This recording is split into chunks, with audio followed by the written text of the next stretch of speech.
ഞാൻ ഈ പറയുന്നത് ഒരു മുഖവുര മാത്രമാണ്, ഒരു പ്രിയാമ്പിൾ മാത്രമാണ്.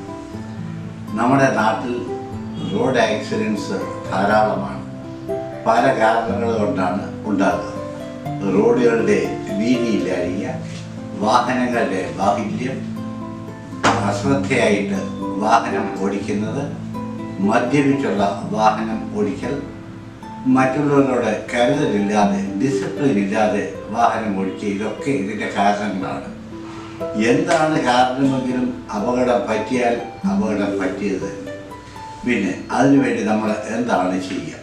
നമ്മൾ വഴിയാത്രക്കാരായി നിൽക്കുകയാണെങ്കിൽ രോഗിയുടെ ശരീരത്തിൽ ഏതെങ്കിലും കയ്യിൽ നിന്നോ കാലിൽ നിന്നോ അമിതമായിട്ട് രക്തം ഒഴുകുന്നത് കണ്ടാൽ ആ ബ്ലീഡിങ് നമ്മൾ സ്റ്റോപ്പ് ചെയ്യാൻ പ്രഷറിൽ ഞെക്കി ഒരു ബാൻഡേജ് അവിടെ കൊടുത്താൽ, ഒരു മുണ്ടുകൊണ്ട് കീറി അവിടെ ബാൻഡേജ് കൊടുത്താൽ തന്നെ ധാരാളമാണ്. ആ ബ്ലീഡിങ് അവിടെ നിൽക്കും.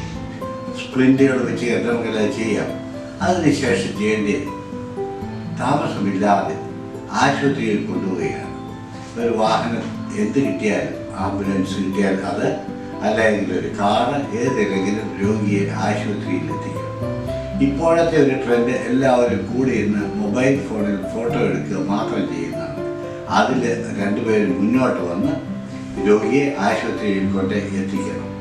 ആശുപത്രിയിൽ എത്തിക്കഴിഞ്ഞാൽ മാത്രമേ ആൻറ്റിക്കേറ്റ് അത്യാവശ്യമായിട്ടുള്ള ചികിത്സ കിട്ടുകയും. ഇപ്പോഴത്തെ സുപ്രീം കോടതിയുടെ ഉത്തരവനുസരിച്ച് കൊണ്ടുചെല്ലുന്ന ആളുടെ പേരിൽ ഒരു പോലീസ് കേസും ഉണ്ടാകില്ല. വീണ്ടും വീണ്ടും അവരെ അന്വേഷണത്തിന് പോലീസ് വിളിച്ച് ബുദ്ധിമുട്ടിക്കുകയുമില്ല. രോഗിയെ കൊണ്ടേ ആക്കിയാൽ അതൊരു നല്ല പ്രവൃത്തിയായിട്ട് മാത്രമേ കണക്കാക്കൂ. അങ്ങനെ എത്തിയിരിക്കുന്ന രോഗിയെ വേണ്ട ചികിത്സയ്ക്ക് വിധേയനാക്കാനായി ആദ്യമായി കാഷ്വാലിറ്റിയിലെ ഡോക്ടർ രോഗിയെ പരിശോധിക്കും. എന്നിട്ട് തീരുമാനിക്കും ഏതൊക്കെ സ്പെഷ്യാലിറ്റീസിൽ നിന്നുള്ള ഡോക്ടർമാരാണ് രോഗിയെ ചികിത്സിക്കേണ്ടത് തീരുമാനിക്കും. നെഞ്ചിൻ്റെ ക്ഷതമാണ് പറ്റിയിട്ടുള്ളെങ്കിൽ തൊറാസിക് സർജൻ കാണും. തലച്ചോറിന് ക്ഷതമേറ്റിട്ടുണ്ടെങ്കിൽ ന്യൂറോ സർജൻ കാണും. മറ്റു പല ഇഞ്ചുറീസും ആണ് ജനറൽ സർജൻ കാണും. എല്ല് സംബന്ധിച്ചുള്ള ഒടിവുകൾ അത് ഓർത്തോപെഡിക് സർജനാണ് കാണുക. ഒരുപാട് പേർക്കും ഒടിവുകളാണ് സംഭവിക്കുക. ആ ഒടിവുകൾക്ക് പല രീതിയിലുള്ള ചികിത്സ ഉണ്ടാകും. അതിനെക്കുറിച്ചൊക്കെ ഇനി വരുന്ന ഡോക്ടർമാർ വിശദമായിട്ട് പറയും. പിന്നെ രോഗിയെ കൂടെ ഒരു കാര്യം തീരുമാനിക്കണം.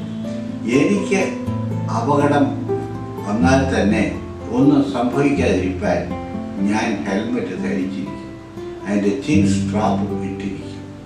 കാറിൽ യാത്ര ചെയ്യുന്ന യാത്രക്കാർ ഫ്രണ്ട് സീറ്റിലിരുന്നാലും ബാക്ക് സീറ്റിലിരുന്നാലും തീർച്ചയായിട്ടും സേഫ്റ്റി ബെൽറ്റ് ഇട്ടിരിക്കണം. ഇതുമൂലം 80% മരണസംഖ്യ കുറവാക്കാൻ പറ്റും. അപ്പം മരണപ്പെടുന്നതിൻ്റെ ശതമാനം വെറും 20 കുറയും ഈ ഹെൽമെറ്റും സ്ട്രാപ്പും സേഫ്റ്റി ബെൽറ്റും ഉപയോഗിക്കുന്നതുകൊണ്ട് മാത്രം. പല ഡോക്ടർമാരും ചേർന്നാണ് ചികിത്സിക്കുന്നത്. അതിനകത്ത് മയക്കുന്ന ഡോക്ടറുണ്ട്.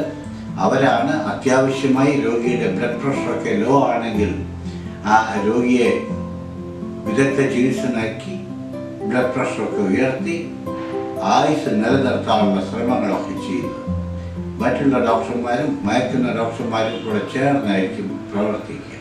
രോഗിയുടെ വേദന കുറയാനായിട്ട് സെഡേറ്റ് ചെയ്യുക, ഓപ്പറേഷന് വേണ്ടി മരവിപ്പിക്കുകയോ മയക്കുകയോ ചെയ്യുക. ഇതെല്ലാം ചെയ്യുന്നതിന് മയക്കുന്ന doctor, general surgeon, orthopaedic surgeon, chest surgeon എല്ലാവരും ചേർന്ന് പ്രയത്നിച്ച് രോഗിക്ക് സൗഖ്യം കൊടുക്കും.